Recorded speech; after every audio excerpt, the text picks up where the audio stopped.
It's so stupid, it's positively brilliant. The Brilliant Boys Podcast.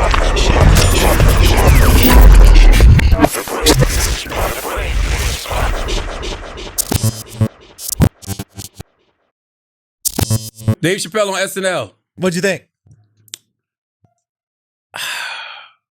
Uh-oh. No. It's Dave. You know what I'm saying? It's not funny.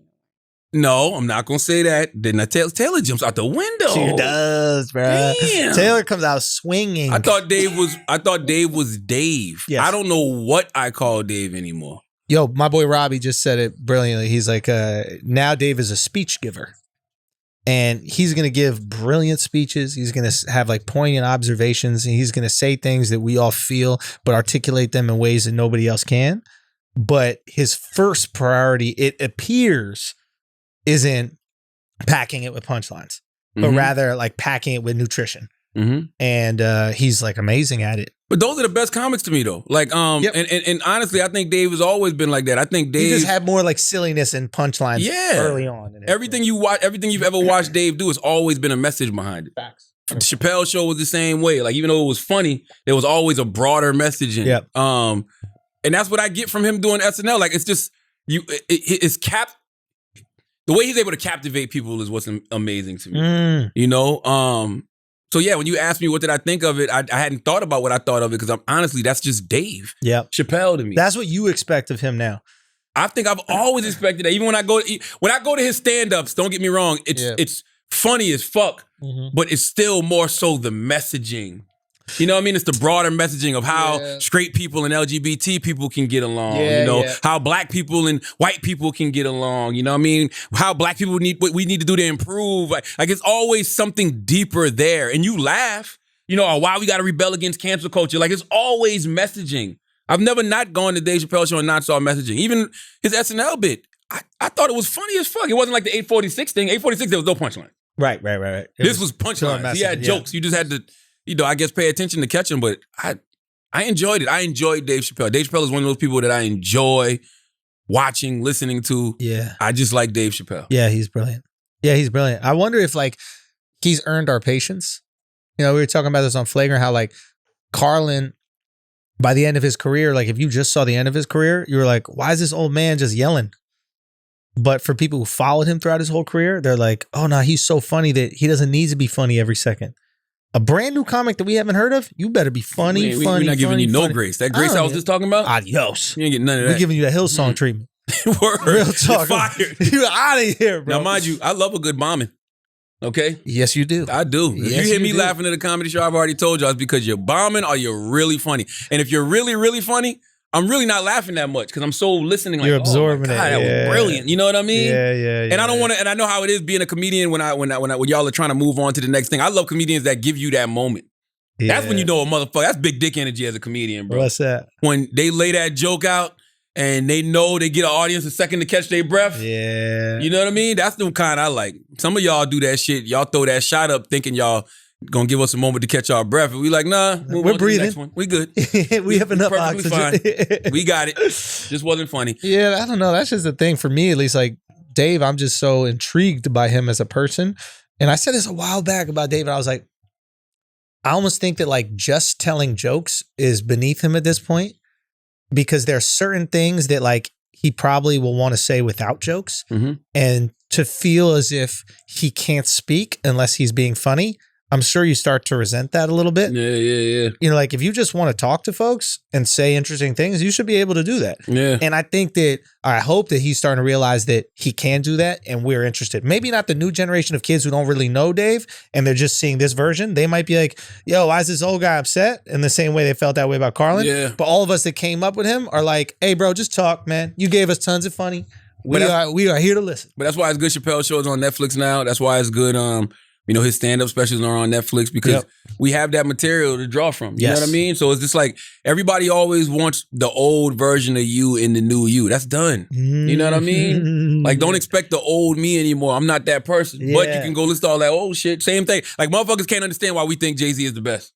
Well, you're not going to get it if you listen to 444. You know what I mean? 444 is a culmination of everything from Reasonable Doubt to Blueprint to Hard Knock Life. Like, we've watched this guy go all the way around the world 7 times and bring us back to here. I've been following the journey. Yeah. That's why I'm able to appreciate 444. Because Yeah. the brother that used to be talking about big pimping and fucking girls and kicking them out after 5 minutes is now the married man who's, raising his children, who's dealing with infidelity himself and trying to figure it out and going to therapy, like trying to be a better him. That's why we appreciate Jay. You're not going to appreciate that if you didn't follow the journey. Yeah, I wonder that. Like, I wonder if artists that don't have a journey, it doesn't need to be necessarily like evolving as a human being or like changing who you are, but like growing as who you are. I wonder if we have a way deeper connection with those artists. Yes. When you follow the journey, listen, same thing with Chappelle, right? Chappelle and Chris Rock, it's almost like they're in overtime. Yeah. They won already. You did it, bro. They're not even on the. They're not even on the court with us no more. Mount Rushmore. No, they on Mount Rushmore. When you see them, you're getting a treat. For me, I can't speak for anybody else. For me, I've seen them become who they are. Same thing with Eddie Murphy. Yes, I'm not judging Eddie Murphy because of fucking Dolomite, even though Dolomite was great. Yeah. Coming to America 2 come out in this whack. That shit don't put a stain on Eddie's legacy to me. Yeah. Like Eddie's still Eddie. Certified. I enjoy them, but what I get a thrill out of is watching Andrew Schulz, watching 85 South Show. Yeah. You know what I'm saying? Yeah. Watching Little Duval. You know what I mean? Watching Amanda Seales, even watching Donnell, even though he's a hater. But watching all of these people who are still growing.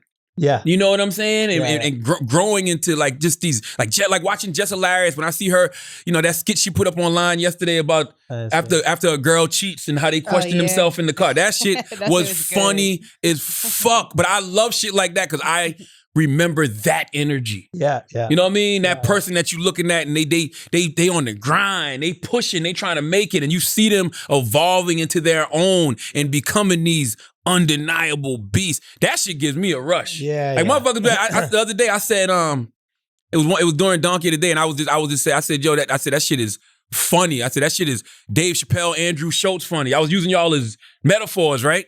And I saw people on YouTube saying, how you put Andrew Schulz and Dave Chappelle in the same sentence? Just wait on it. Okay. Just wait on it. You know what I mean? We're coming. That's all I'm saying. Just wait on it. You got to be able to see that. Like, I love the maturation of that. And being that we have a Dave, we have a Chris Rock, we have an Eddie Murphy, we can see the process. So when I look at when I look at an 85 South Show, I'm looking at the trajectory, seeing where y'all can go. Yeah. You know what I mean? Yeah. So, yeah. Why is it that some people still expect the same, I guess, level of their art, regardless of how old they get or how long they've been doing it? Like, why is it that some people can't just look at like what we get from Eddie and be like, how lucky that we get even a little bit on SNL, or whenever Dave decides to drop something, why is it we can't look at him and be like, how awesome that we get that? Or Jay drops a verse. Like, maybe we should be looking at that verse like, yeah, okay, it's not an album, but like, how cool is it we get a Jay-Z verse? People hear Jay verse and be like, Drake better. Like, or Kendrick is better. It's just like, yo, this dude has been doing it for 30 years. Yeah. Exactly. Like, when I hear Jay verse, like, I'm like, yo, this dude is, his mind is different. Now, he's a different human. Like, he's unlocked a different level. He's accessed something those young guys, even though they're still dope, haven't accessed yet. And that's the beauty of life. That's why I said all of those guys, man. That's why you gotta salute the OGs who are still active, because the OGs that are still active are showing you what the now people are going to become. You know what I mean? Like, that shit is gonna be great. It's gonna be great. It's great to watch it all. It's great to watch the maturation process of all of these people. But when they get Dave's age, Eddie's age, Chris's age, Hove's age, and they're still putting out art, I'm going to appreciate that too. Yeah. Because I saw the journey. Yeah. You know what I mean? Yeah. We don't respect the journey of people no more, man.